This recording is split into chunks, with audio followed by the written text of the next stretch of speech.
Across the unforgiving expanse of the American frontier, a man rides alone, his shadow stretching long against the blood-red sunset. Once the respected heir to the mighty Cross Pine Ranch, Thomas McBride now finds himself marked for death, betrayed by those he once called friends. Framed for a murder he didn't commit, he's being hunted by the deadliest guns money can buy. But these killers don't know what kind of man they're dealing with. Through ghost towns and treacherous canyons, McBride transforms from prey to predator, turning their own brutal tactics against them. One by one, he's tracking them down, each confrontation bringing him closer to the truth. But in a land where justice comes from the barrel of a gun, can one man's quest for vengeance lead to redemption? Before we jump back in, tell us where you're tuning in from. And if this story touches you, make sure you're subscribed, because tomorrow I've saved something extra special for you. Dawn painted the Montana sky in watercolor hues as Thomas McBride stood on the wraparound porch of the Cross Pine Ranch main house, his father's pocket watch heavy in his palm. The antique timepiece had marked generations of McBride mornings. Just like this one, its gold case worn smooth by decades of anxious thumbs.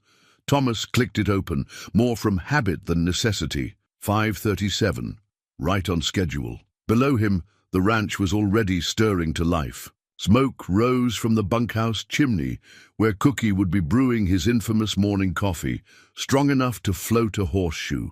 The distant sound of nickering horses drifted up from the stables, accompanied by the metallic clang of Jake. Murphy's feeding buckets, everything exactly as it should be, running like the well-oiled machine his father had built over 40 years. Thomas slipped the watch back into his vest pocket, feeling its familiar weight settle against his chest. At 38, he carried more than just his father's timepiece.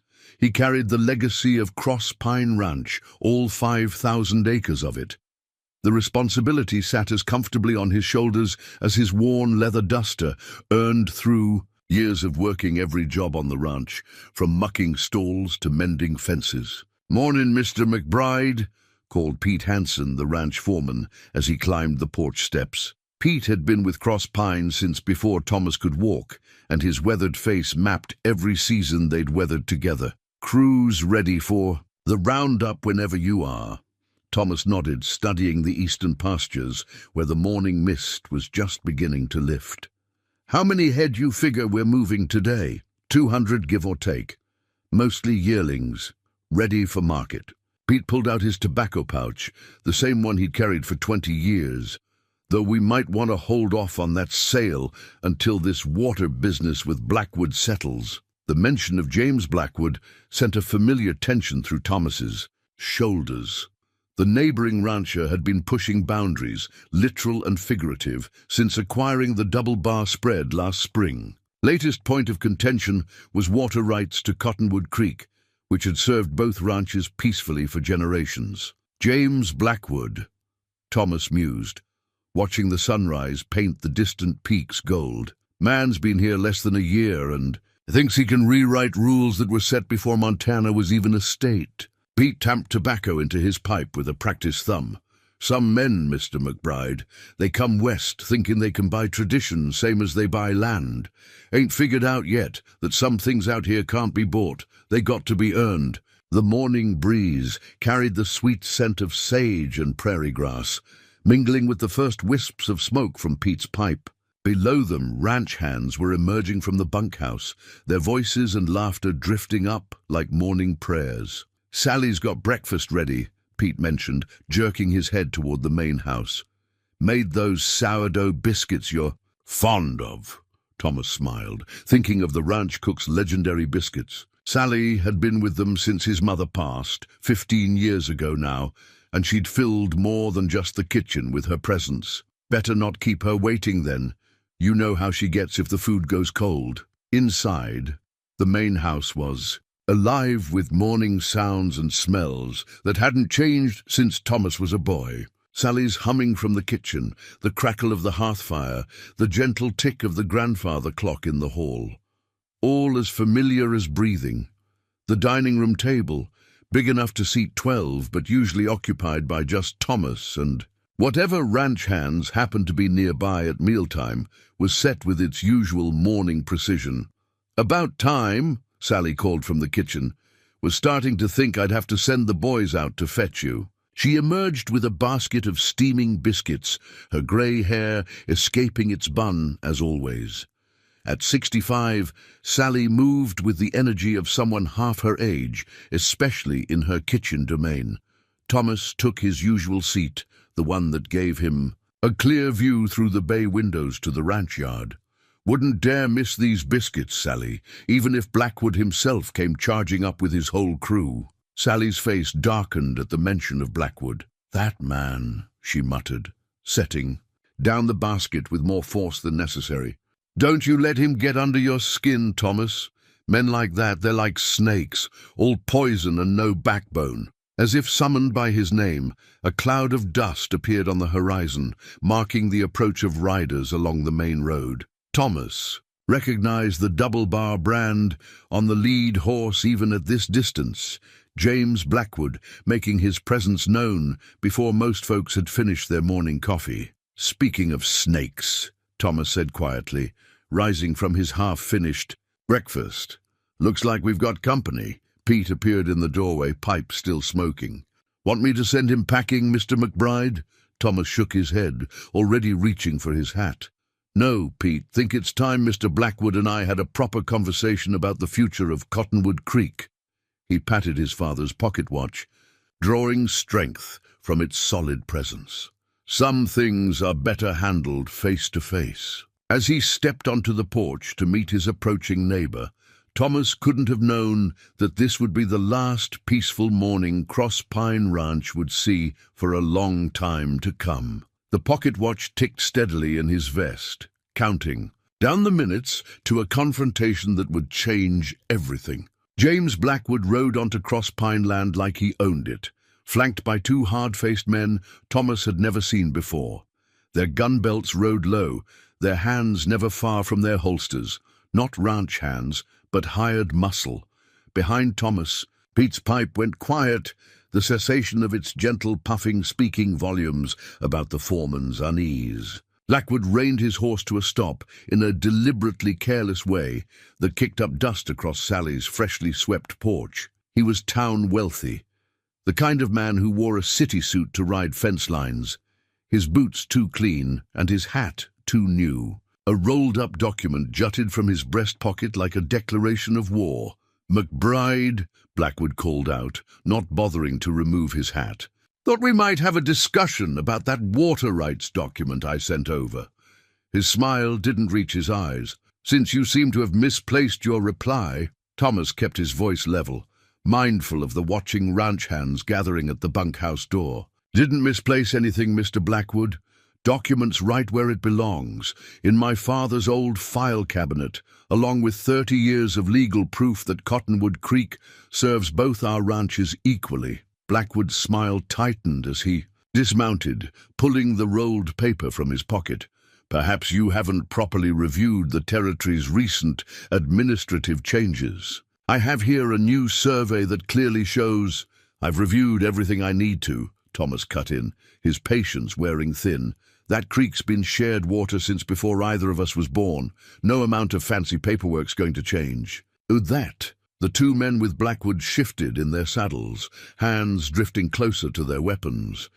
Thomas noted the movement but kept his eyes on Blackwood, whose facade of civility was cracking. "The territory's modernizing, McBride. Old handshake deals don't carry the weight they used to." Blackwood stepped onto the porch, close enough that Thomas could smell expensive cologne, mixing incongruously with saddle leather. "I'm offering you a chance to do this the civilized way. My lawyers have drawn up a very generous compensation package for your water rights." Thomas felt his father's pocket watch pressing against his chest, a solid reminder of what was at stake. "Cross Pine Ranch isn't for sale, Mr. Blackwood. Not in pieces and not as a whole. Everything's for sale, McBride. It's just a matter of price." Blackwood's voice dropped lower, meant for Thomas's ears alone. "And sometimes the price of refusing a fair offer can be surprisingly high." The threat hung in the morning air like gun smoke, Behind them, Pete cleared his throat meaningfully, reminding Thomas that he wasn't alone. The ranch hands had moved. Closer, tension radiating from their stances. "I think we're done here," Thomas said firmly, taking a deliberate step back. "I trust you can find your way back to your own property. You've had enough practice crossing the boundary lately." Blackwood's face flushed, but he managed to maintain his cold smile. "I'd reconsider my position if I were you, McBride. By this time next month, that creek will be running dry on your side of the fence, one way or another." He turned on his heel, his boots striking the porch boards like hammer falls. As he mounted up, he paused, looking back over his shoulder. "Oh, and McBride, do give my regards to Sally. I hear her sourdough biscuits are quite something. Shame if anything were to happen to that old kitchen of hers." The casual mention of Sally sent a chill through Thomas that had nothing to do with the morning air. Pete stepped forward, tobacco pouch crumpling in his clenched fist, but Thomas raised a hand to stop him. They watched in tense silence as Blackwood and his men rode away, dust settling in their wake like ash after a fire. Only when they were well down the road did Pete speak, his voice grave. "That wasn't just talk, Mr. McBride. Those men with him, I've seen their kind before. They're not here for ranching."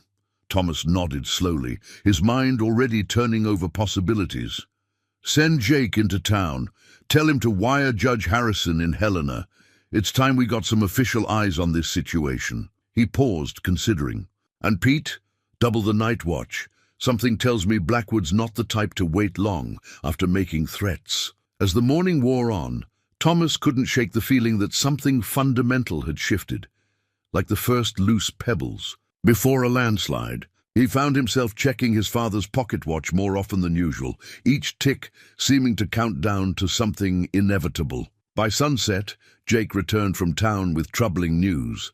Judge Harrison was away on circuit, not due back for 2 weeks. The local sheriff, never the most energetic lawman, had been remarkably uninterested in their concerns about Blackwood's threats. That night, Thomas sat at his father's old desk, reviewing the original water rights documents by lamplight. The yellowed papers bore the signatures of both his grandfather and Blackwood's predecessor, their agreement witnessed by a territorial judge long since deceased. Looking at their faded names, Thomas wondered if they could have imagined their simple arrangement would one day spark such conflict. The lamp's flame flickered as a cool breeze slipped through the study window, carrying with it the night sounds of the ranch, cattle lowing softly in the distance, the steady tread of the night watch, the lonely call of a coyote far out on the range. Familiar sounds that should have been comforting, but tonight seemed filled with warning. Thomas pulled out his father's pocket watch one last time, its golden surface catching the lamplight. In its reflection, he could almost see his father's face, hear his voice sharing the wisdom that had guided Cross Pine through previous storms. "Son, a man's word and a man's land, they're the same thing out here. Lose one, and you'll surely lose the other." As he closed the watch, Thomas made a silent vow to both his father's memory and his own future. Cross Pine Ranch would stand, no matter what Blackwood had planned. He couldn't know then how soon that vow would be tested, or what it would ultimately cost him to keep it. The next morning arrived shrouded in fog, unusual for the season. Thomas stood at his study window, watching the grey tendrils curl through the ranch yard like ghostly fingers. Something about the murk felt wrong, as if the land itself was trying to hide from what was coming. The first sign of trouble came with Jake Murphy's frantic pounding on the front door.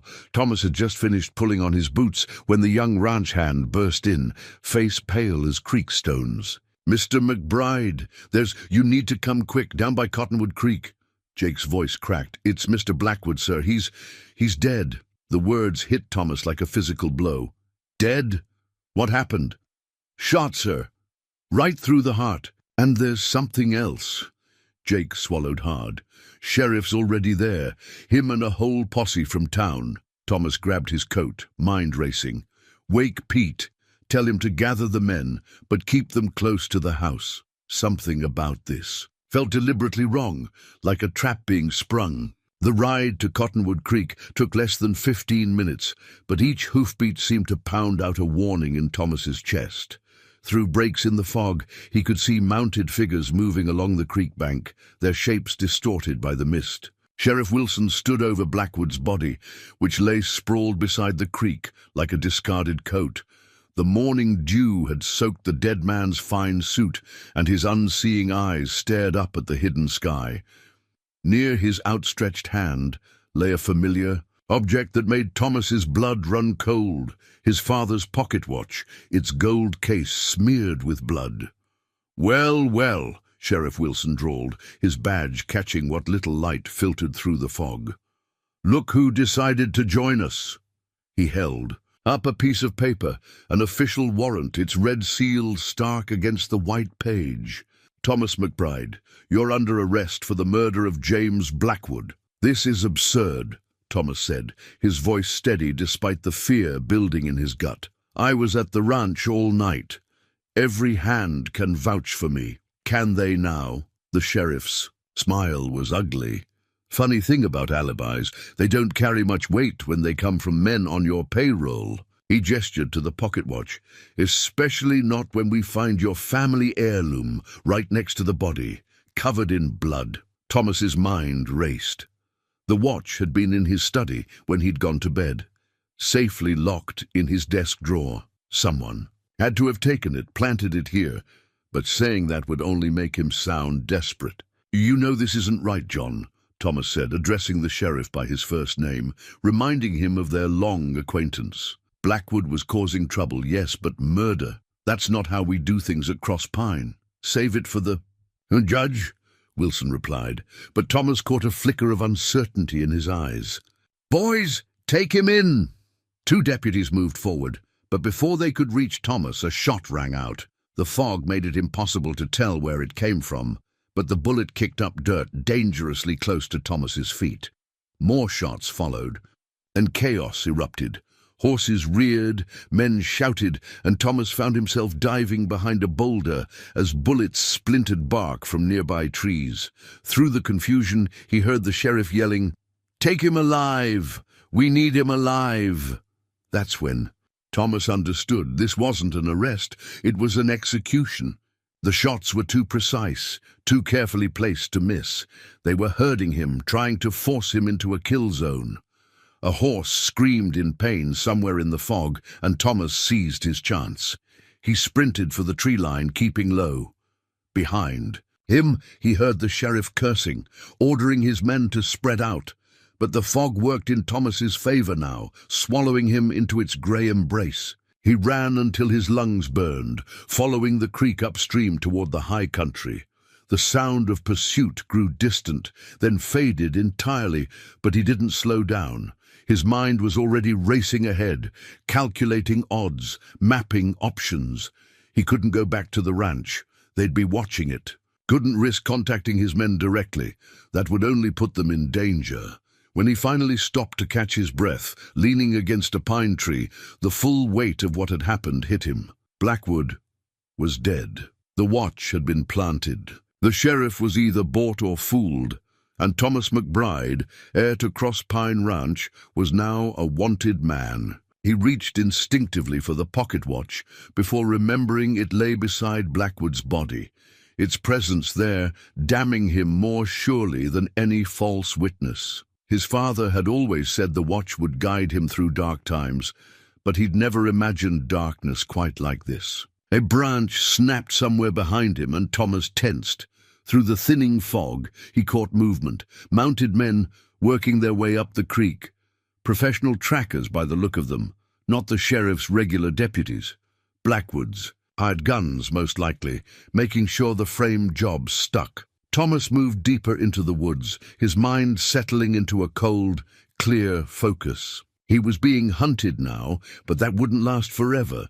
Sooner or later he'd turn the tables, find out who really killed Blackwood, uncover the truth about the water rights dispute, clear his name. But first, he had to survive. And to do that, He'd need to become something other than Thomas McBride, respected rancher. He'd need to become the kind of man who could match Blackwood's killers at their own game. As if to mark the transformation, the fog finally began to lift, revealing a landscape that seemed somehow harder, more dangerous than the one he'd known all his life. Or maybe it was his eyes that had changed, seeing for the first time the brutal reality that had always lurked beneath the surface of his peaceful world. Either way, as Thomas McBride slipped away into the wilderness, he left behind more than just his watch.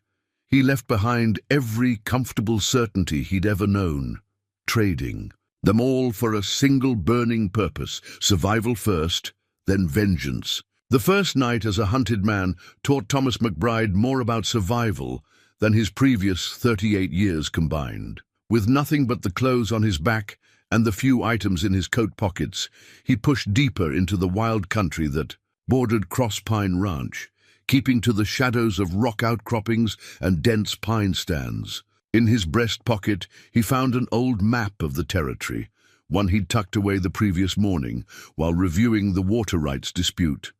Now, by the fading light of dusk, he studied its weathered surface, tracing possible routes with dirt-stained fingers. The map had belonged to his father, its corners soft with age, the creases so worn they threatened to tear. Penciled notes in his father's hand marked hidden springs, old trappers' caves, and long-abandoned mining claims. Knowledge. That might mean the difference between life and death in the days ahead. Night fell like a heavy blanket, bringing with it a bone-deep cold that reminded Thomas how unprepared he was for this flight. In the distance, he could see torchlights moving along the ridgelines, search parties methodically combing the terrain. They were being thorough, professional. These weren't just local deputies playing at manhunting. These were men who tracked humans for a living. Thomas found shelter in a narrow cave, little more than a crack in a limestone bluff, but it offered protection from the wind and couldn't be seen from below. As he huddled there, watching the distant lights, his mind returned to Cross Pine. Would Pete understand what had happened? Would he be able to protect the ranch hands from questioning? And Sally, God, he hoped Sally wouldn't try to stand up to the sheriff on his behalf. A owl's cry pierced the darkness, followed by the subtle sound of horses moving carefully over rocky ground. Thomas pressed himself deeper into the cave, hardly daring to breathe. The riders passed below, close enough that he could hear fragments of their conversation. Tracking west, but I tell you he doubled back. $500 dead, 1,000 alive. Blackwood's orders were specific. Blackwood's orders. Thomas felt a cold that had nothing to do with the night air. If he was hearing right, these men had their instructions from a dead man, which meant this whole thing had been planned well in advance. The murder, the frame-up, all of it orchestrated to remove him from Cross Pine Ranch. When the riders moved on, Thomas pulled out the map again, striking a match with hands that shook more from anger than cold. In the brief flare of light, he studied the terrain ahead. The map showed an old trapper's cabin about 10 miles north, near the head of a box canyon. If it still stood, it might offer better shelter, maybe even supplies. But first, he needed to leave a message for Pete. His foreman was no fool. He'd know to check the old signal spots they'd used during roundups. Thomas tore a strip from the map's legend, careful to preserve the vital details, and used the stub of a pencil from his pocket to write a terse message. Not what it seems. Watch the water rights. Trust no one new. T. As soon as there was enough. Like to travel safely, he made his way down to Broken Spur Creek, where a lightning-struck oak had served as a message drop for years. The hollow at its base was still there, protected from the elements by a shelf of bark. Thomas left his note and took a moment to scan the area for signs of surveillance. Nothing moved except the morning wind through the pines, but he couldn't shake the feeling of being watched. The trek to the trapper's cabin took most of the day. Thomas moved carefully, using every trick he'd learned from a lifetime of tracking cattle through this country. He walked on rock when he could, used streams to cover his trail, and kept to the shadows of the deepening autumn. Twice he had to hide from search parties, and once he caught sight of a rider moving parallel to his course, someone skilled enough to almost pick up his trail. The cabin, when he finally found it, was more ruin than shelter. The roof had partially collapsed, and one wall leaned dangerously, but it was defensible. Only one entrance, clear lines of sight in all directions, and a back window just big enough to serve as an escape route. More importantly, beneath the rotting floorboards, Thomas found what he was looking for, an old cache of trappers' supplies. Most of it was worthless after years of neglect, but he salvaged a rusted skinning knife, some jerry-dried meat that was still partially edible, and most valuable of all, a box of rifle cartridges that the damp hadn't reached. No rifle to go with them, but Thomas knew how to be patient. Sooner or later, one of those hunters would get careless, and he'd have his chance. As he worked to make the cabin marginally habitable, Thomas's thoughts kept returning to the water rights dispute. Why had Blackwood pushed so hard, so fast? The creek wasn't particularly special, just one of many that crossed both properties. Unless... Thomas pulled out the map again, spreading it carefully on a relatively clean patch of floor. He traced the creek's course with his finger, following it up into the high country, then down through. His finger stopped. There, marked. In his father's careful hand, old Spanish diggings, gold. The pieces started falling into place. The creek wasn't valuable for its water, it was valuable for where it led. If there really was gold up there, mineral rights would belong to whoever owned the water rights. Blackwood must have found out, somehow realized what he was sitting on. A sound from outside froze Thomas in mid-thought. Boots on gravel, trying to be quiet but not quite managing it. Someone had found his trail after all. Thomas moved silently to the back window, knife in hand, map tucked safely away. The pursuit was about to begin in earnest, but at least now he knew what he was fighting for. As he slipped away into the gathering dusk, Thomas made a silent promise to himself. He would survive this hunt, turn the tables on his pursuers, and find out exactly how deep this conspiracy ran. And when he did, there would be a reckoning that would shake the territory to its foundations. Behind him, the cabin disappeared into the shadows, one more landmark on a map that was rapidly being redrawn in blood and betrayal. The man tracking Thomas wore a distinctive silver spur on his right boot. Thomas had noticed it 3 days ago, catching glimpses of sunlight off the metal as its owner followed his trail through the high country. Unlike the other searchers, this one hunted alone and knew his business. Patient, methodical reading sign that most men would miss. Thomas watched him now from the shelter of a rock outcropping, studying his methods. The tracker had dismounted to examine a scuff mark Thomas had intentionally left on a limestone ledge, those silver spurs jingling softly as he crouched. He was trail lean and weather dark, with a Sharps rifle in a worn leather scabbard and a Colt riding low on his hip. "Getting sloppy, Mr. McBride," the man muttered, running his fingers over the mark. "Too obvious, unless—" He straightened suddenly, scanning the higher ground with sharp eyes. "Unless that's what you want me to think." Thomas shifted deeper into his hiding place, impressed despite himself. This wasn't some common bounty hunter.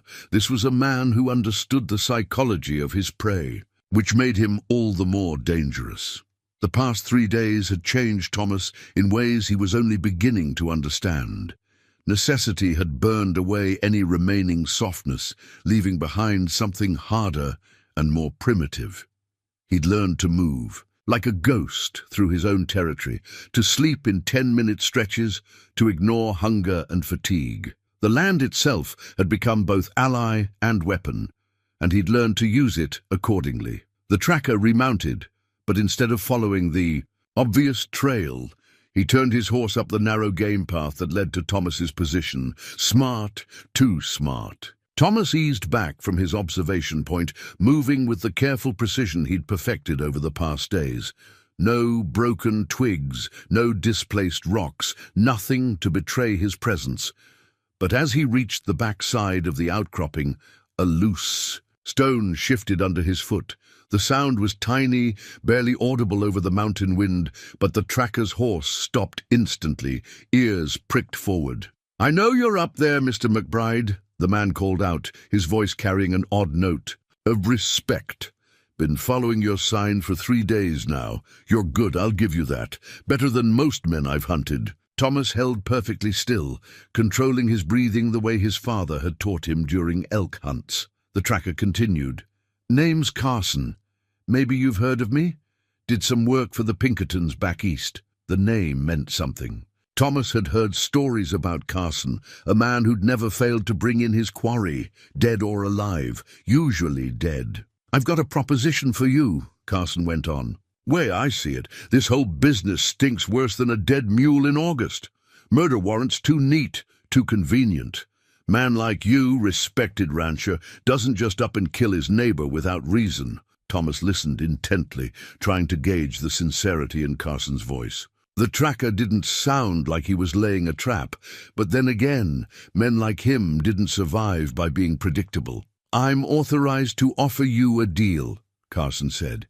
"Come in peaceful, testify about certain matters regarding water rights and mineral claims, and this murder charge might just evaporate. What do you say?" Thomas almost laughed. So that was their game. Try to get him to implicate himself in some larger conspiracy before putting a bullet in his back. Kind offer. He called out, throwing his voice to bounce off the rocks, "But I think I'll take my chances." Carson's response was instantaneous.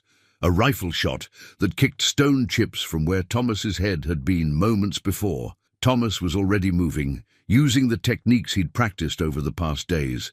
Drop, roll, find cover, all while counting the seconds until Carson's next shot. The tracker was good. Thomas had to give him that. Each shot came closer than the last, forcing him to keep moving, preventing him from finding a stable firing position of his own. But Thomas had grown up in these mountains, knew every fold and shadow of the land. More importantly, he'd spent 3 days preparing this battlefield. Carson was so focused on the higher ground that he never noticed the carefully arranged rocks. Near his horse's feet, when Thomas kicked the trigger stone, the resulting slide wasn't large, but it was enough to startle Carson's mount. The horse reared, throwing off the tracker's aim and giving Thomas the opening he needed. He came up from behind a boulder, the stolen skinning knife glinting dully in his hand. Carson was good with a rifle, but in close quarters the weapon became a liability. The tracker tried to swing the sharps around, but Thomas was already inside. His guard. The fight was brief and brutal.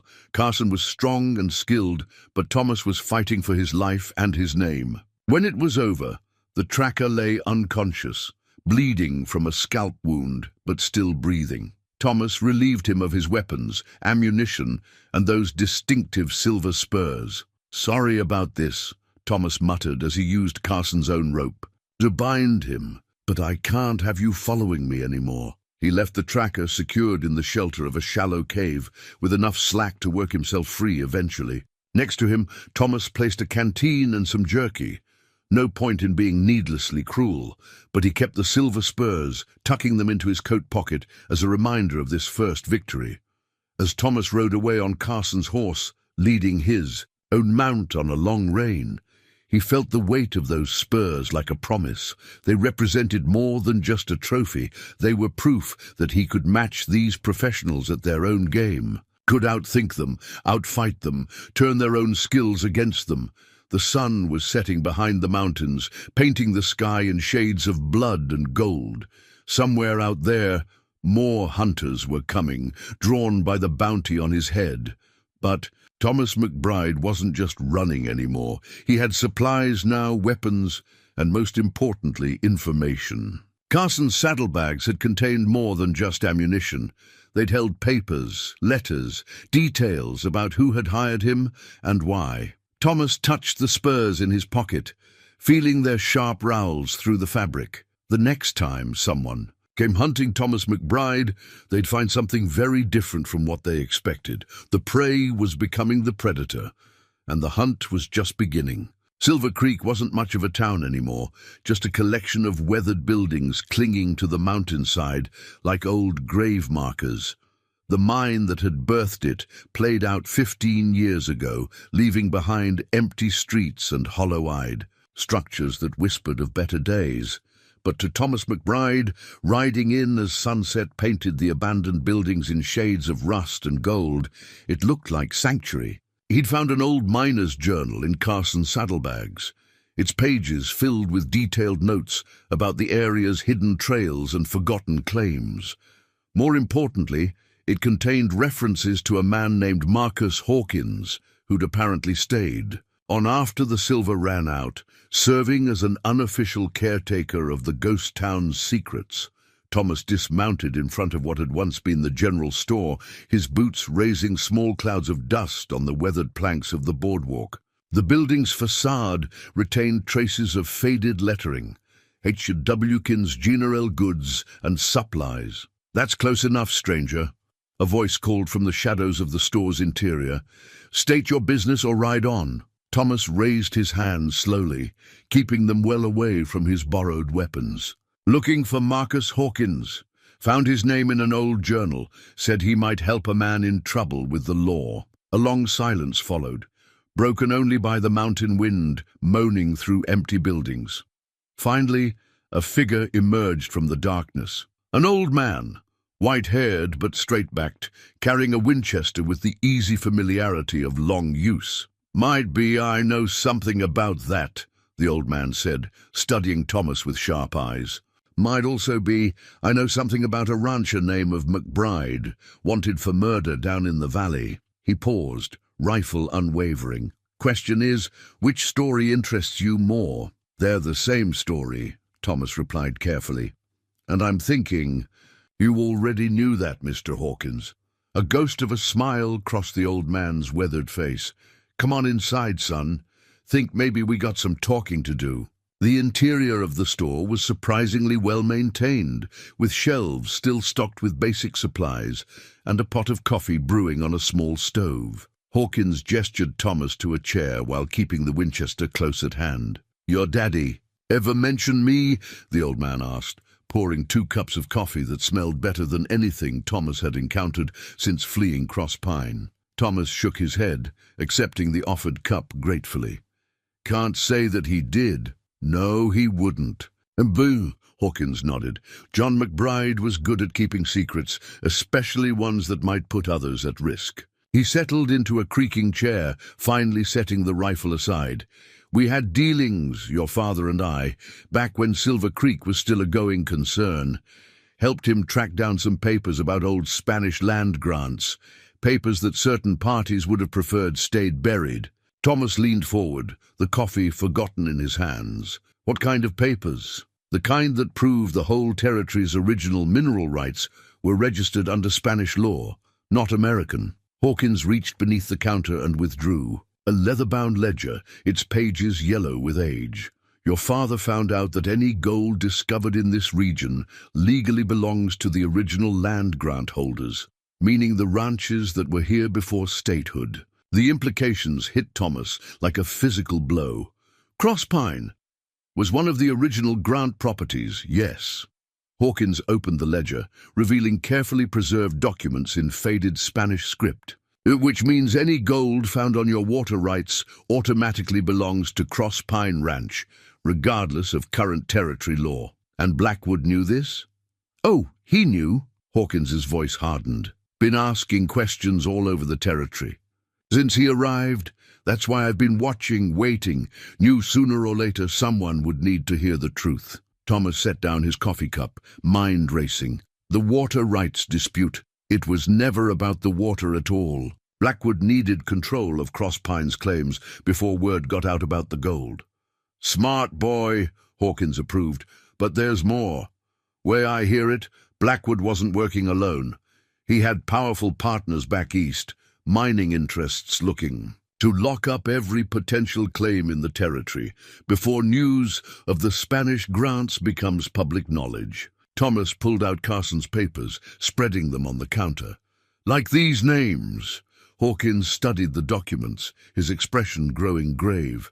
"These are some mighty dangerous people you're dealing with, son. Kind that don't mind adding murder to fraud if it serves their purpose. He looked up sharply. You know they'll be coming here eventually. Town this empty makes a natural hideout. I'm counting on it, Thomas replied, touching the silver spurs he'd taken from Carson. But first, I need to know everything you can. Tell me about these old mining trails, every secret path, every hidden spring. For the next few hours, Hawkins shared his knowledge, marking locations on Thomas's worn map and adding details that only a lifetime in the mountains could provide. As they talked, Thomas began to see how he might not only survive but turn the tables on his pursuers. As night fell, bringing with it the peculiar silence of abandoned places, Hawkins insisted Thomas take the store's back room for rest. Been keeping it ready, the old man explained. Your father helped me once, many years ago. Time to repay that debt. Thomas lay on the narrow cot, listening to the wind's endless conversation with the empty buildings outside. In his hand, he held the old miner's journal, its pages now supplemented with Hawkins's additional notes.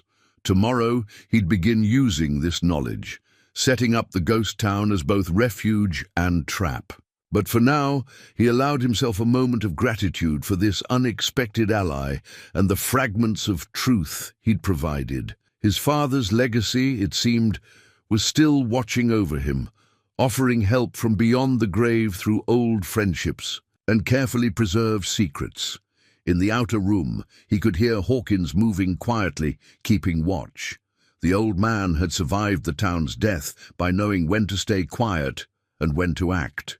Thomas hoped he'd inherited some of his father's skill at choosing allies, because his next moves would depend entirely on the truth of what he'd learned in this ghost town sanctuary. Dawn broke over Silver Creek with deceptive tranquility. Thomas stood at the store's back window, watching golden light creep down the mountainside, when Hawkins appeared beside him with a steaming cup. "Drink this," the old man said, pressing the tin cup into Thomas's hands. "But first, smell it careful-like." Thomas paused, the cup halfway to his lips. There was something off about the coffee's aroma, an almost metallic undertone beneath the familiar scent. "Poison?" Hawkins nodded. "Grimly, found the coffee pot tampered with this morning. Someone got into the store last night while we slept." He produced a second canteen, clearly marked with a recent scratch. "Only drink from this from now on. Can't trust anything else." The poisoned canteen became their first clue that a more sophisticated hunter had entered the game. Unlike Carson's direct approach, this new threat moved like its namesake, a snake in the grass, striking through subtle means. "Your father dealt with someone similar once," Hawkins mentioned as they carefully disposed of the tainted coffee. "Fella named Reeves, specialized in making deaths look natural, exposure, accident, bad water. Never left a trace that'd interest a circuit judge." Thomas committed the name to memory, adding it to his growing mental catalogue of enemies. "How'd my father handle him?" "He didn't." Hawkins's voice was heavy with old memories. "Man-like. That you don't handle him, you avoid him. Or you take him by surprise, which ain't easy with someone trained to expect trouble from every shadow." Throughout the morning, they found other signs of their nighttime visitor. A loose window latch that hadn't been loose before, footprints carefully swept away except for one deliberate mark left in the dust. Their invisible opponent was sending a message. "I can reach you anywhere." "He's playing with us," Thomas observed, studying the single boot print. "Wanting us to know he's here, but not where he'll strike from." Hawkins agreed. "That's Reeves's signature. Makes his targets jumpy. Gets them second-guessing everything. Most folks break under that kind of pressure, start making mistakes. But Thomas wasn't most folks. Not anymore. The past week had burned away his civilized hesitations, leaving behind something harder and more primitive. He found himself thinking like a hunter rather than prey, reading the psychological game beneath the surface signs. "Tell me more about the times my father came up against men like this," he asked Hawkins as they fortified the store's defenses. "Not just the outcomes. I want to know how he thought, how he outmaneuvered them." The old man's stories filled the morning hours, each tale containing lessons paid for in blood and cunning. Thomas absorbed them all, building a strategy piece by piece. By midday, he had the beginnings of a plan. "We've been thinking about this wrong," he explained to Hawkins, "trying to defend against someone who specializes in finding weak points. Instead, we need to give him exactly what he expects, but on our terms." They spent the afternoon preparing, making their defenses obvious in some places while leaving subtle gaps in others. Thomas wanted Reeves to think he was dealing with amateurs, frightened men falling into predictable patterns. As dusk approached, Hawkins suddenly went still, his weathered face grave. "Rider coming! Moving casual, like he belongs here." Thomas moved to the window, watching a man approach on a bay horse. The rider was well-dressed, almost dandified, with a gambler's neat mustache and clean-cut appearance.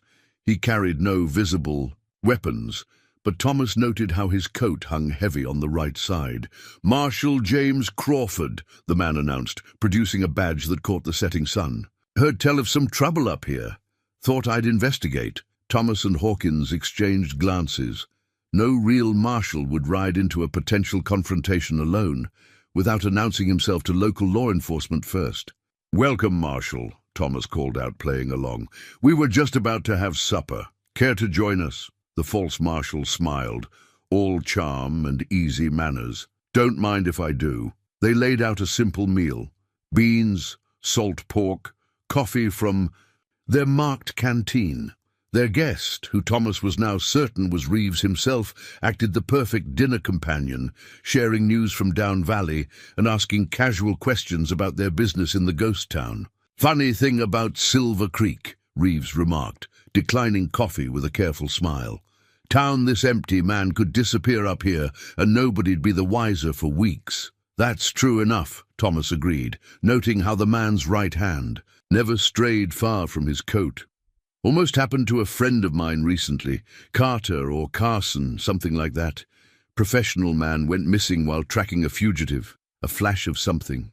Surprise. Concern. Crossed Reeves's smooth features. Haven't heard about that. Recent, was it? Just this past week." Thomas kept his voice casual. "Found his horse wandering. No sign of the rider. Bad country up here for those who don't know it well." The conversation continued its deadly dance, each man probing for weaknesses while maintaining their false faces. When night fell, Reeves declined the offer of a bunk with practiced regret.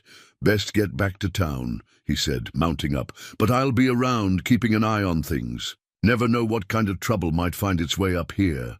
They watched him ride away, his horse's hoofbeats fading into the gathering dark. Only then did Hawkins speak. "He'll be back tonight.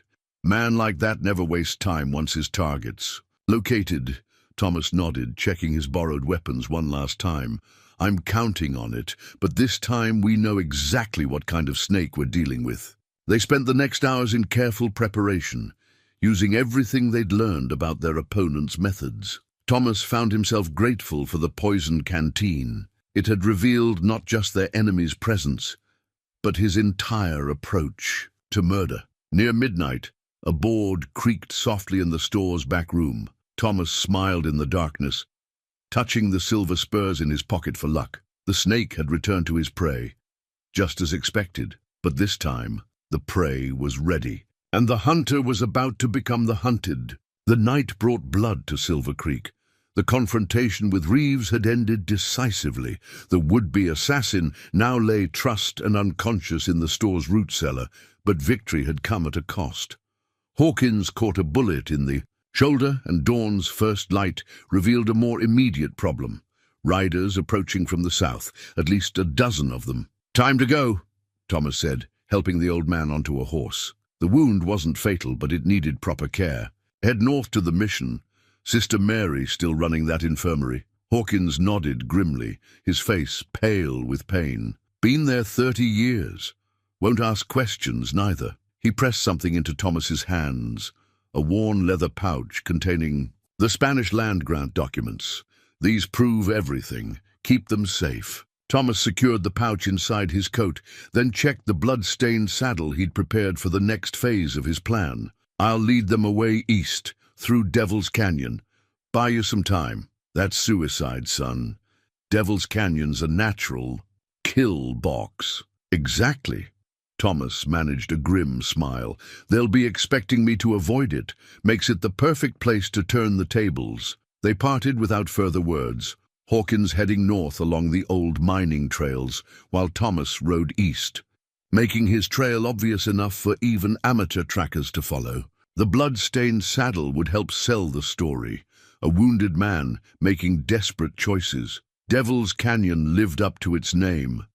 Sheer walls of red rock rose hundreds of feet on either side, with the trail threading between them like a snake through narrow grass.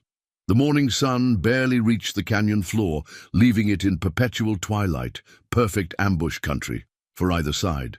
Thomas had studied this terrain on his father's map, but more importantly, he'd absorbed Hawkins's detailed knowledge of its secrets. There were caves up high, old mining exploratory shafts that offered hidden vantage points, and the canyon itself had a voice, a way of carrying sounds that could fool unwary listeners. He picked his spot carefully, a bend in the canyon where the walls drew closest together. Above, a narrow ledge offered access to one of those mining caves. It took precious time to get the horse hidden and climb into position, but Thomas knew his pursuers would approach cautiously. Men like that always did. The first sign of their approach came as a distant echo, horses moving slowly, men talking in low voices. Thomas pressed himself deeper into his hiding spot, Carson's rifle ready but not yet aimed. Patience had become his best weapon. "Spread out," a voice commanded from below. "McBride's through here somewhere. Probably bleeding bad from what Hawkins did to him." Thomas allowed himself a grim smile.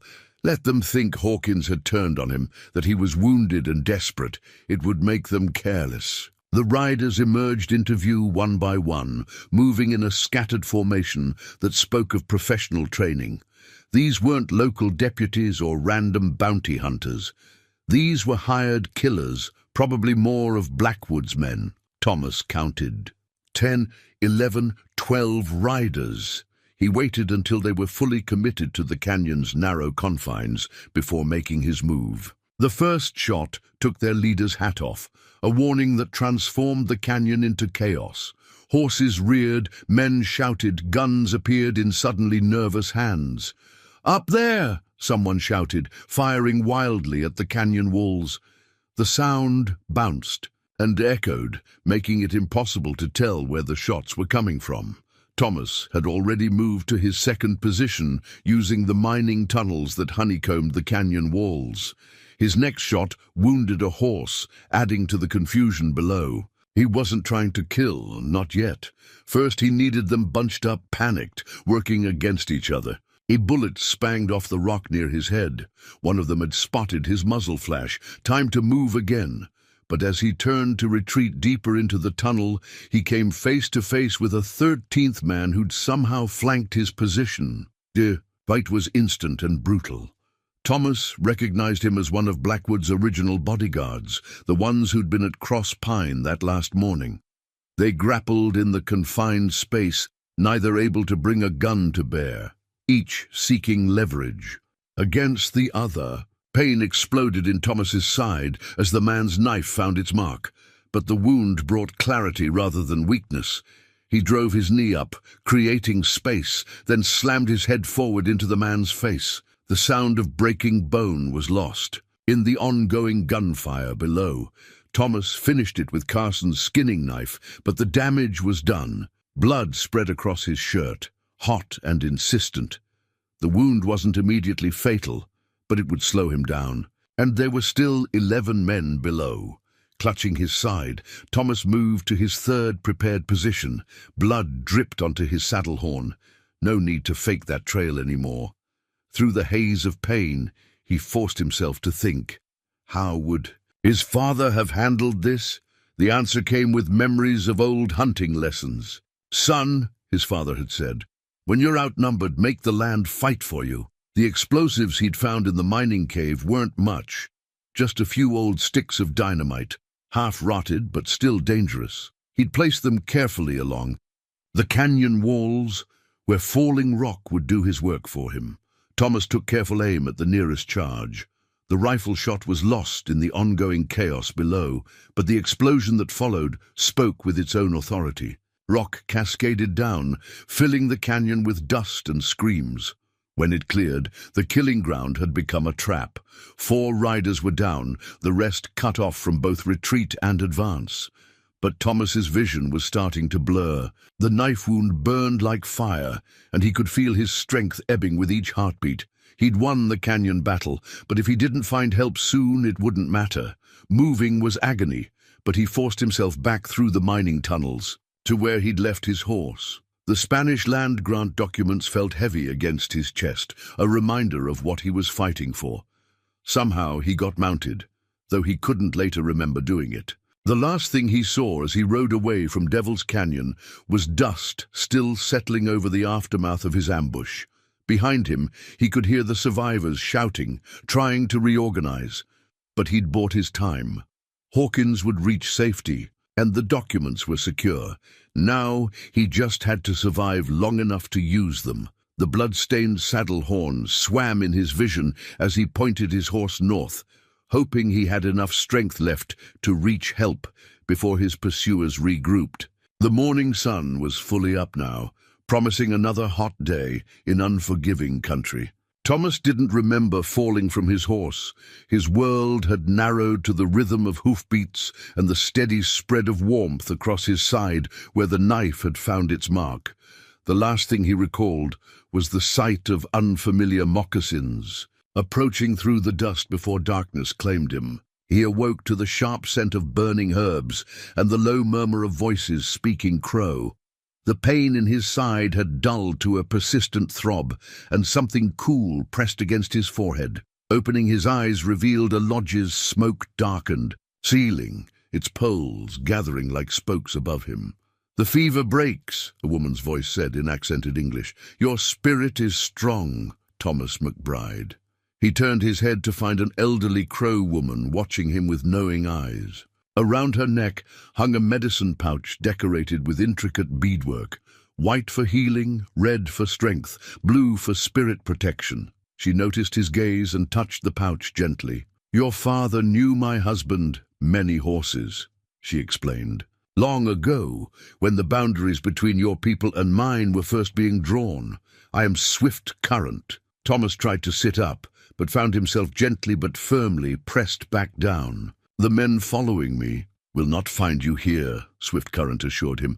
"My grandson Grey Wolf has seen to that. He was the one who found you, half dead on your horse 2 days ago." 2 days. Thomas absorbed this information, thinking of Hawkins and the precious documents. As if reading his thoughts, Swift Current reached beside her and lifted a familiar leather pouch. "Your papers are safe," she said, "as is your friend who carries the shoulder wound. He reached the mission yesterday, told us to watch for you." She opened her medicine pouch and removed a small bundle of dried herbs. "But now you must focus on healing. The knife that struck you was poisoned." This explained the fever, the way his thoughts still felt wrapped in fog. "How did you know?" "The wound tells its own story. This was no clean steel, but a blade dipped in death's herbs." She crumbled some of the dried plants into a clay cup of steaming water. "Fortunately, we know these poisons. They come from our land, and our land provides the cure." Over the next hours, as strength gradually returned, Swift Current shared more than just medicine. She spoke of the old days when her husband and Thomas's father had worked together to establish fair boundaries between their peoples. The medicine pouch she wore had been a gift from John McBride, given in thanks for Many Horses' help during a particularly harsh winter. "Your father understood something many others did not," she said as she changed Thomas's bandages. "That the land does not belong to us, we belong to it.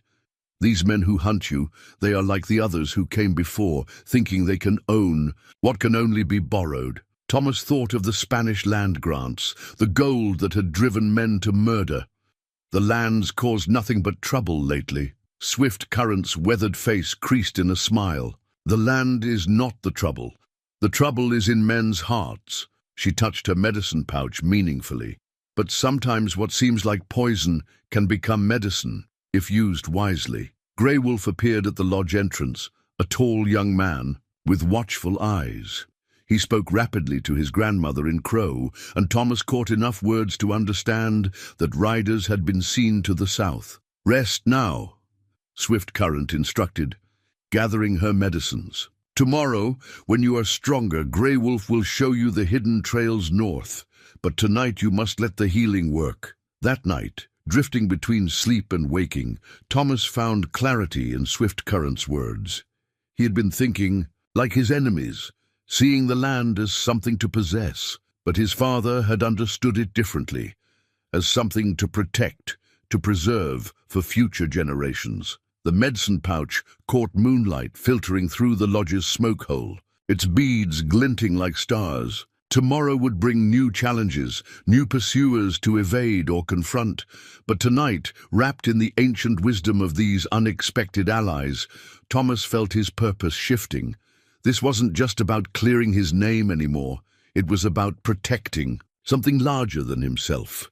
Swift Current's herbs worked their magic through the night, burning away the last of the poison's fever. By dawn, though the wound still pained him, Thomas could feel strength returning to his limbs. More importantly, his mind was clear, focused in a way it hadn't been since fleeing Cross Pine. "Take this," Swift Current said, as Grey Wolf helped Thomas mount up the next morning.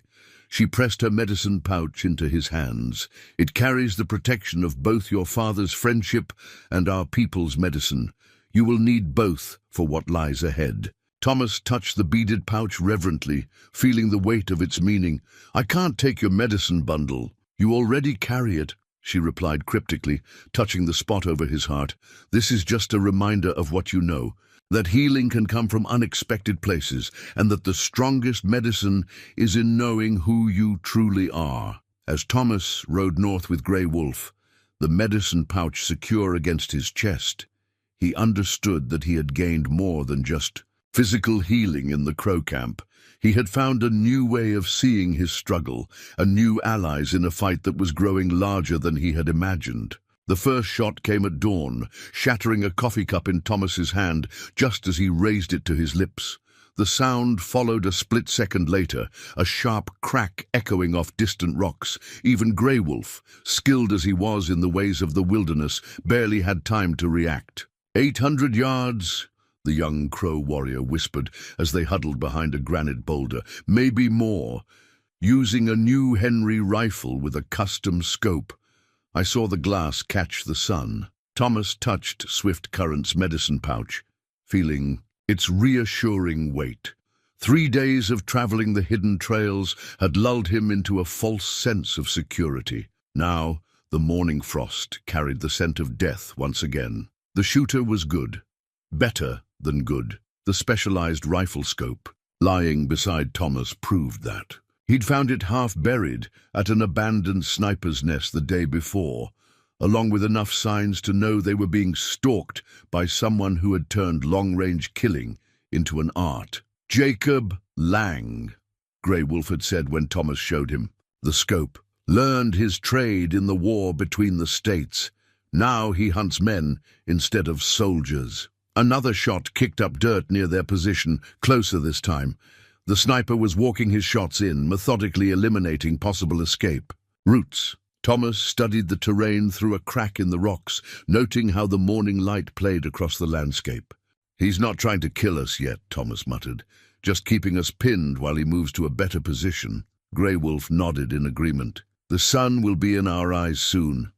He is patient, this one. Will wait for perfect shot." Thomas felt the wound in his side twinge as he shifted position. Swift Current's medicine had worked wonders, but he wasn't fully healed. A long-range duel with one of the territory's deadliest marksmen wasn't what he'd hoped for this morning. The medicine pouch seemed to pulse against his chest, reminding him of Swift Current's words. Sometimes what seems like poison can become medicine if used wisely. Looking at the abandoned scope in his hands, an idea began to form. "Your people know these rocks better than anyone," Thomas said to Grey Wolf. "Are there any caves on the western ridge? Places where a man might set up for a shot down into this valley? 3 good positions, Grey Wolf replied. Best one is called Eagle's Perch, old hunting spot from before the white man came. Thomas smiled grimly. Want to bet that's where our friend is headed? Over the next hour, they put Thomas's plan into action. Grey Wolf, moving with the silence of a hunting cougar, worked his way around to the north while Thomas made a show of trying to retreat south. More shots came, carefully placed to keep him moving in the direction Langer wanted. Just as the sun cleared the eastern peaks, Thomas appeared to make a mistake. He broke cover at the wrong moment, running for a deceptively safe-looking cluster of rocks. A shot rang out almost instantly, but this time Thomas was ready. He pitched forward, rolling with the impact of a bullet that had actually struck the rock beside him, making sure his hat flew off convincingly. For long moments he lay still in the dust. Through slitted eyes, he saw a flicker of movement on the western ridge, Lang coming down to confirm his kill. The sniper was cautious, working his way closer in stages, rifle always ready, but his attention was fixed on Thomas's seemingly lifeless form. That's when Grey Wolf made his move. The young warrior appeared silently behind Lang's position, but instead of attacking directly, he deliberately kicked a small stone. The sniper spun with remarkable speed, bringing his rifle to bear on the new threat. It was the moment Thomas had been waiting for. He came up from the ground with Carson's revolver already drawn, squeezing off 2 shots before Lang could turn. Back! The first bullet struck the Henry rifle, spinning it from the sniper's hands. The second hit his shoulder, sending him stumbling backward. "That was for the coffee," Thomas said, keeping his gun trained on the wounded man as Grey Wolf moved in to secure him. Lang's laugh was more of a cough. Should have known John McBride's boy wouldn't fall for the classic play-dead trick. His eyes were ice blue and completely without fear.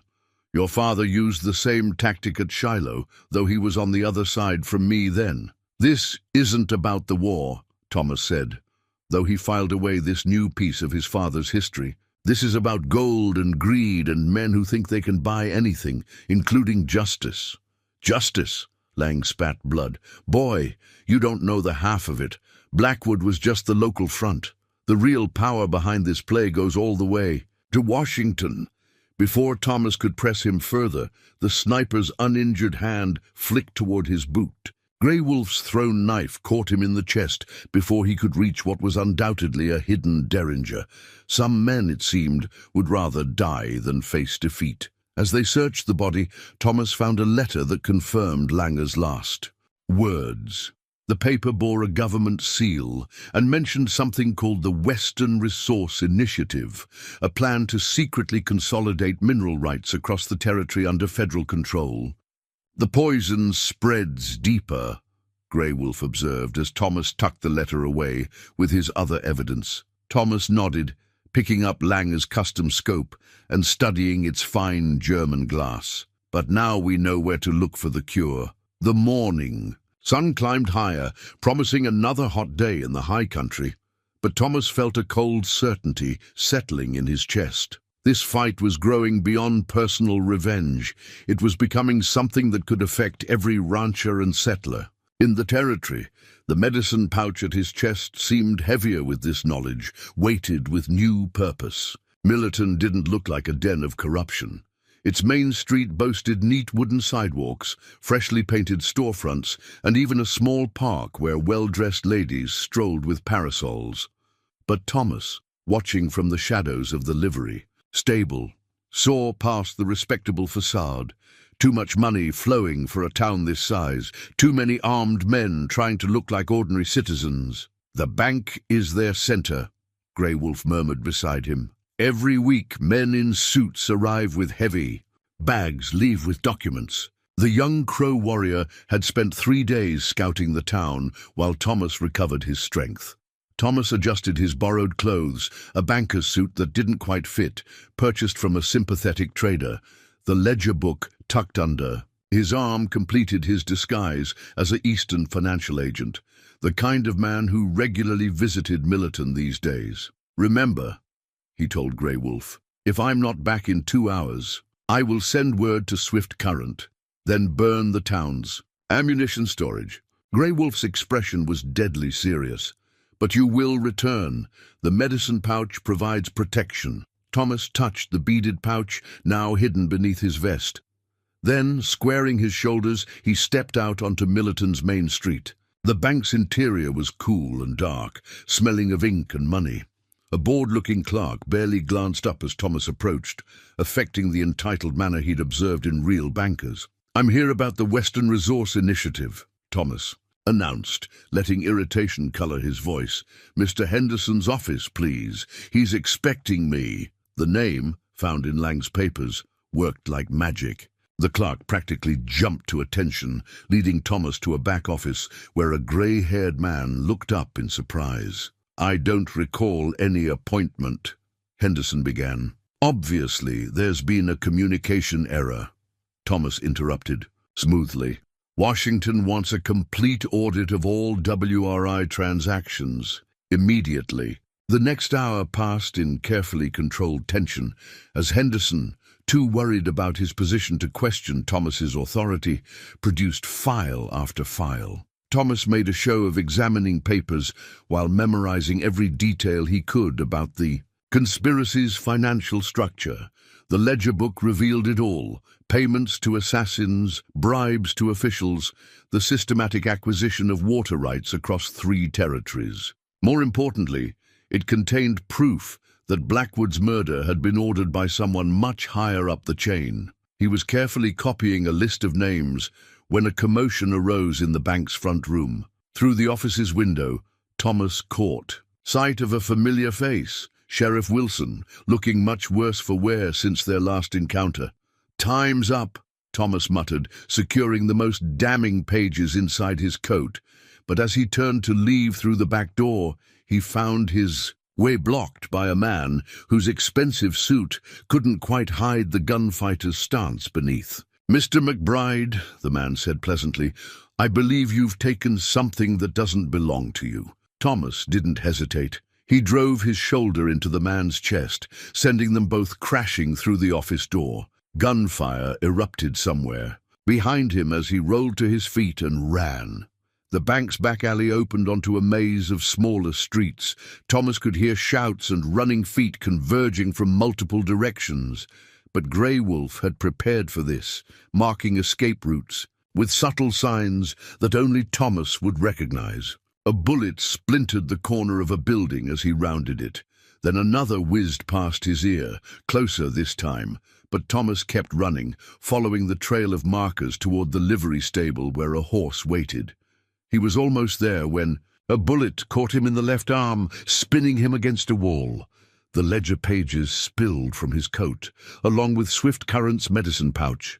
Thomas snatched up both, knowing he couldn't leave either behind. One contained the proof he needed, the other the protection he'd come to rely on. Somehow, he made it to the horse. As he swung into the saddle, Grey Wolf appeared from nowhere, loosing arrows that sent their pursuers diving for cover. Then they were galloping out of town, bullets raising dust around them, but finding no targets. "You have what you sought?" Grey Wolf asked as they rode hard toward the setting sun. Thomas patted his coat where the ledger pages rested alongside the medicine pouch. "More than we bargained for. Proof that goes all the way to Washington." He grimaced as his wounded arm throbbed. "But they'll be coming after us with everything they've got now." "Let them come," Grey Wolf said calmly. "The spirits are on our side." Looking back at the town receding behind them, Thomas wasn't so sure.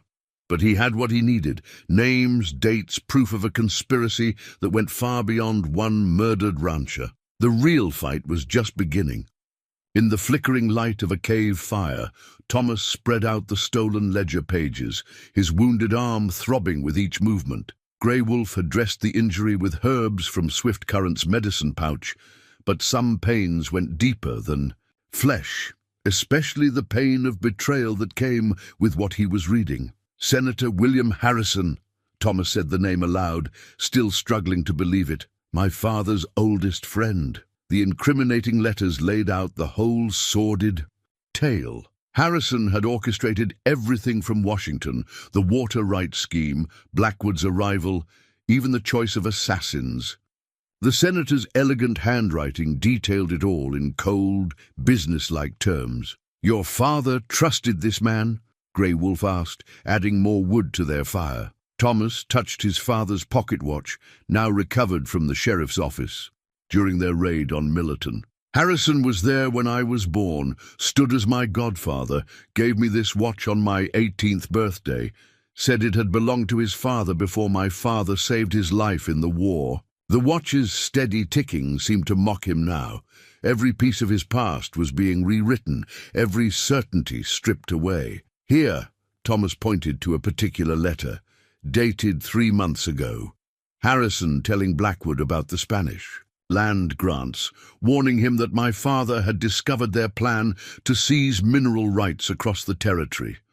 Grey Wolf leaned in, studying the paper though he couldn't read the words. "Your father was killed by these men?" "No." Thomas's voice was rough.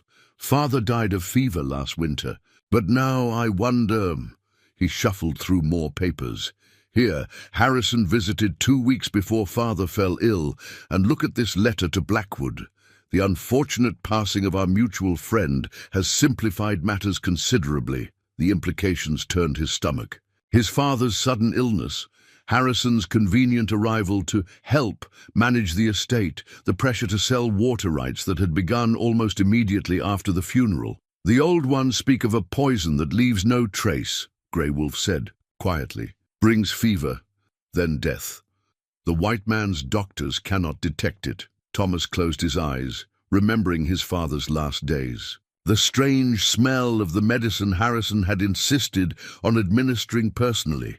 The convenient way the senator had been there to guide Thomas through those first difficult weeks of running the ranch. "I was a fool," Thomas growled. "Too trusting, too respectful of my father's old friend to see what was happening." "No," Grey Wolf's voice was firm. "You were a son, honoring his father's memory. The shame is not yours." Thomas gathered the letters carefully, securing them inside. His coat. These, combined with the ledger pages and the Spanish land grant documents, would be enough to expose the whole conspiracy. But Harrison's position made him untouchable through normal channels. "He'll be coming to the territory soon," Thomas said, pointing to the last letter. "Wants to personally oversee the final phase of their plan, staying at Fort Larson next week." Grey Wolf's expression hardened. "Fort Larson is a fortress. Many soldiers, many guns." "Good." Thomas checked his borrowed weapons, then touched Swift-Current's medicine pouch for luck. "Means Harrison will feel safe. Safe enough to meet with his conspirators, maybe even put his signature on a few more damning documents. You plan to beard the lion in his den. I plan to finish this, clear my name, expose Harrison's crimes, and make sure no other ranchers fall victim to his schemes." Thomas's voice was cold. "My father taught me that a man's word is his bond. Harrison broke faith with that teaching. Time he learned the price of betrayal." They spent the rest of the night planning, using Grey Wolf's knowledge of the fort's surroundings and Thomas's understanding of Harrison's habits. By dawn, they had the outline of a strategy that might just work, if they could survive long enough to implement it. As they doused their fire and prepared to move out, Thomas took one last look at Harrison's letters.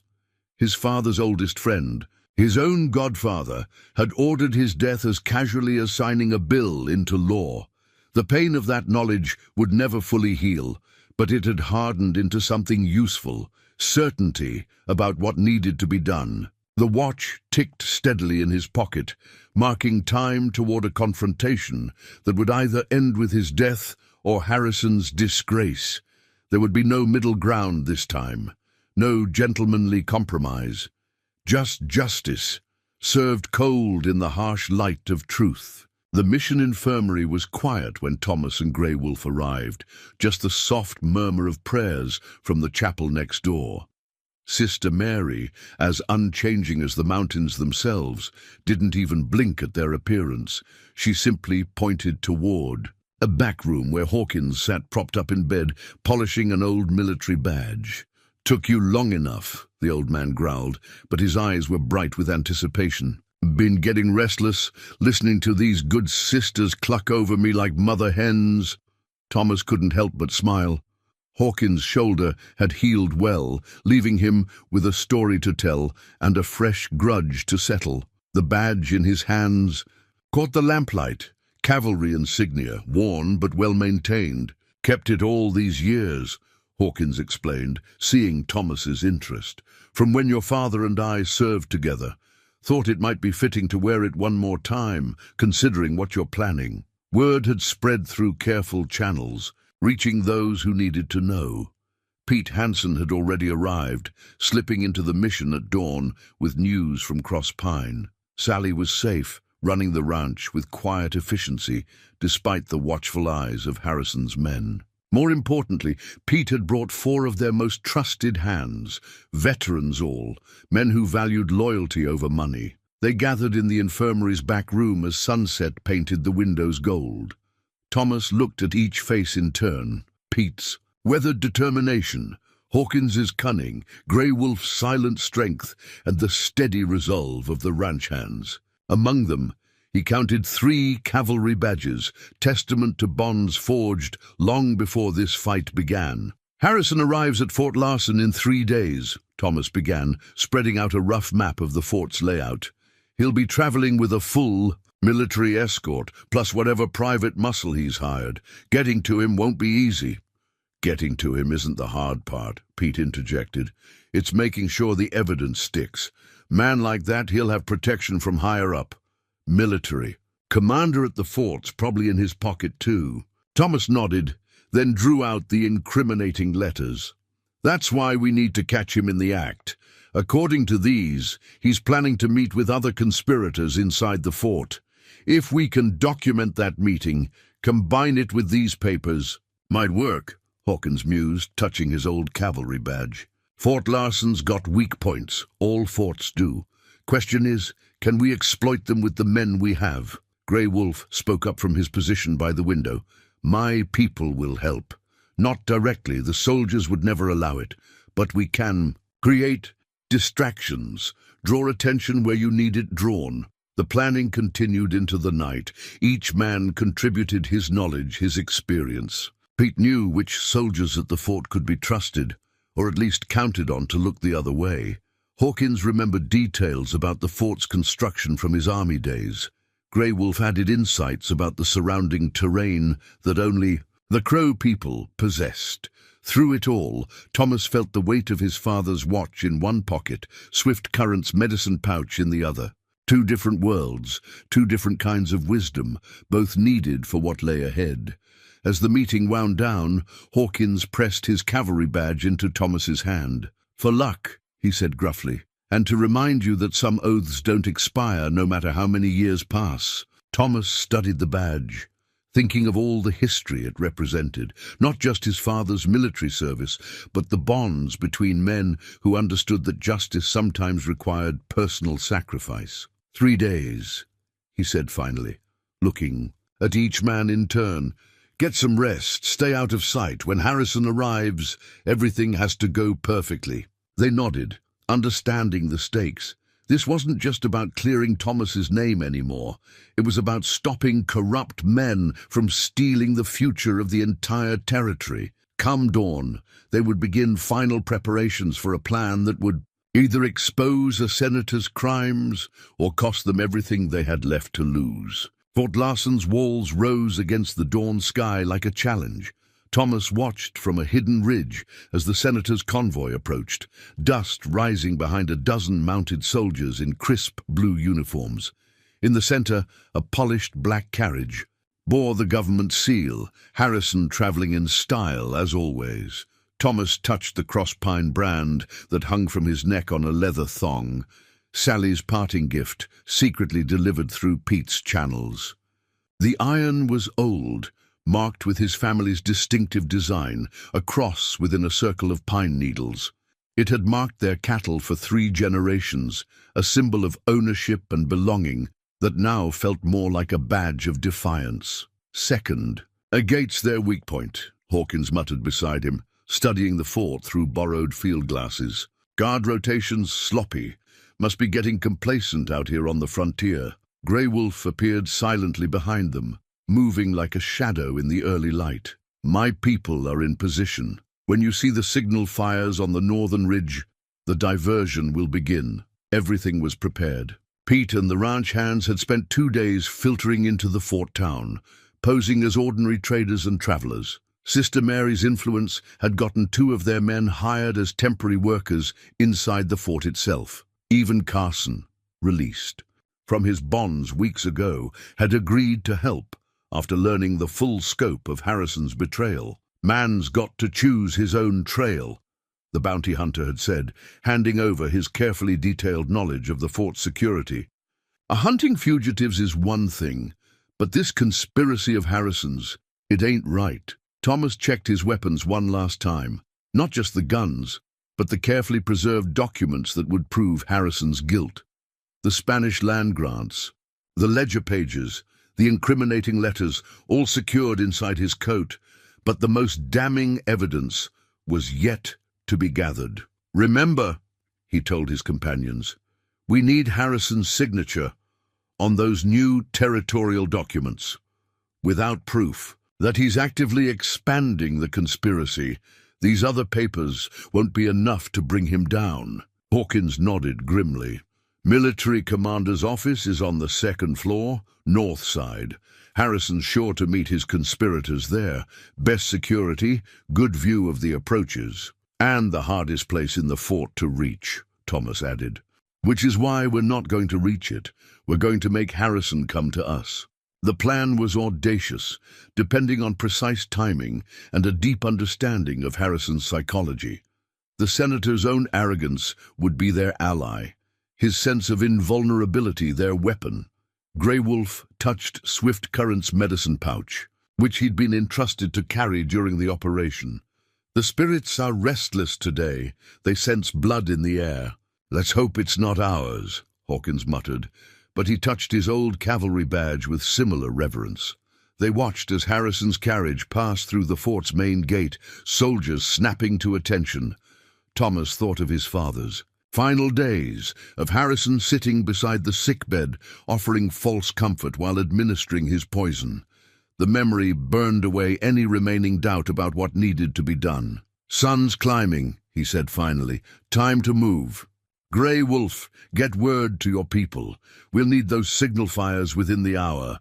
Hawkins, find Carson and make sure he's ready with the backup plan." As his companions melted away into the landscape, Thomas took one last look at the fort. Somewhere inside those walls, his godfather was settling in, probably enjoying a civilized breakfast while plotting to steal land from honest ranchers. The man who had betrayed friendship, murdered his closest ally, and ordered his godson's death, was about to learn that some betrayals carried a price too high for even a senator to pay. Thomas touched the brand around his neck, feeling the rough iron against his skin. By sunset, either Harrison's crimes would be exposed to the world, or the Crosspine brand would mark nothing but a dead man's futile quest for justice. Either way, there would be no more running. The plan worked almost too perfectly. As signal fires blazed on the northern ridge and Grey Wolf's people created their diversion, Harrison did exactly what Thomas predicted. He fled the fort for the imagined safety of Crosspine Ranch, taking only his most trusted men. Thomas waited in his father's study, his father's gun in his hand. The weapon was an old Colt, worn smooth by years of use, its grip polished by 3 generations of McBride hands. He'd recovered it from its hiding place beneath the study floorboards, where Sally had kept it safe during his absence. "He's coming," Pete's voice carried softly from the hallway. Riding hard, 6 men with him. Thomas heard the thunder of hooves in the ranch yard, followed by the sharp commands of men used to being obeyed. Then footsteps on the porch, the front door crashing open, and finally, almost inevitably, the study door swung wide. Senator William Harrison stood framed in the doorway, his expensive suit dusty from the ride, his face flushed with exertion and anger. He froze at the sight of Thomas sitting behind his father's desk. "Hello, godfather," Thomas said quietly, keeping the Colt pointed steadily at Harrison's chest. We need to talk about my father's last days. Thomas. Harrison's voice carried its familiar political smoothness, though his eyes darted to the gun and back. Thank God you're alive. When I heard about Blackwood's murder— Save it, Thomas cut him off. I have the letters, William, all of them. The orders to Blackwood, the arrangements with Lang, even the receipt for the poison you used on my father. Harrison's mask slipped for just a moment, showing something cold and reptilian beneath. You have no idea what you're dealing with. Boy, the forces behind this are all documented in the papers I recovered from Millerton Bank, along with the Spanish land grants that prove your entire mineral rights scheme is illegal. Thomas nodded toward the door. Your men outside are already surrendering to my ranch hands. Grey Wolf's people have the fort surrounded. It's over. The senator's hand moved like lightning, drawing a derringer from his vest. But Thomas had been ready, had known his godfather wouldn't go down without violence. The Colt roared once, sending the small gun spinning from Harrison's grip. That was for my father, Thomas said, rising from the desk. The next one won't be so gentle. Something broke in Harrison then. The polished politician vanished, replaced by a snarling creature of pure rage. He charged forward, heedless of the gun, hands reaching for Thomas's throat. The second shot took him in the shoulder, spinning him to the floor. As he lay there, gasping, Thomas collected the evidence that would destroy him. The documents, the poison receipt, and most importantly, the new territorial papers Harrison had brought with him, already bearing his signature and detailing the next phase of the conspiracy. The territory marshal is waiting in town, Thomas told his fallen godfather, along with a federal judge who's very interested in hearing about corruption in the Senate. He touched his father's gun one last time before holstering it. Your days of poisoning good men's dreams are over. The new deed to Crosspine Ranch lay on Thomas's desk, its fresh ink glistening in the morning light. More than just a property document, it represented the first of many wrongs made right. The territorial judge had been thorough in his work, invalidating all of Harrison's illegal land grabs and restoring the original Spanish land grant rights to their proper owners. Federal marshals left with Harrison this morning, Pete reported, standing in the study doorway. Half the county turned out to watch them load him on the prison wagon. Sheriff Wilson's resigned. Seems he's developed a sudden interest in ranching somewhere far from here. Thomas nodded, running his fingers over the deed's embossed seal. The conspiracy's unraveling had swept through the territory like a cleansing fire. Corrupt officials resigned or fled, stolen properties were returned, and long-buried truths finally saw daylight. Hawkins had chosen to stay on at Cross Pine, his knowledge of the old mining claims proving invaluable as they began carefully. Controlled exploration of the gold deposits. Doing it right this time, he declared, the way your father would have wanted. Grey Wolf's people had received formal recognition of their traditional hunting grounds, protected now by the same Spanish grants that had saved Cross Pine. Swift. Currant's medicine pouch still hung in Thomas's study, a reminder of the unlikely allies who had helped justice prevail. The morning sun caught the Cross Pine brand, mounted proudly above his desk, its iron surface reflecting light like a beacon. Thomas thought of his father, of the legacy of honesty and determination that had guided him through the darkest days of his exile. The ranch would go on, its foundations stronger for having weathered this storm. Outside, he could hear the familiar sounds of ranch life resuming. Sally singing in the kitchen, ranch hands calling to each other as they rode out to check the herds, the steady rhythm of a home returning to its proper order. Justice had been served, not with violence alone, but with truth and perseverance, and the strength of unshakable bonds. Thomas stood on the same porch where his story had begun, watching another Montana sunrise paint the sky. His morning coffee steamed in the cool air, served in the same cup he'd used that fateful day when Blackwood rode in to change everything. The simple ritual felt different now, more precious for having been lost and regained. The pocket watch ticked steadily in his vest, keeping time as it had for generations of McBrides, but its weight carried new meaning, speaking not just of legacy, but of lessons hard learned about trust, justice, and the price of standing one's ground. Below him, Cross Pine Ranch was stirring to life. Pete directed the morning crew. Hawkins chatted with Sally by the cookhouse, and Grey Wolf's people moved freely across the range, hunting parties welcome now on the shared land. The territory was changing, old boundaries giving way to new understandings. Thomas lifted his coffee in a silent toast to his father's memory. The ranch would prosper, its gold managed wisely, its water shared fairly.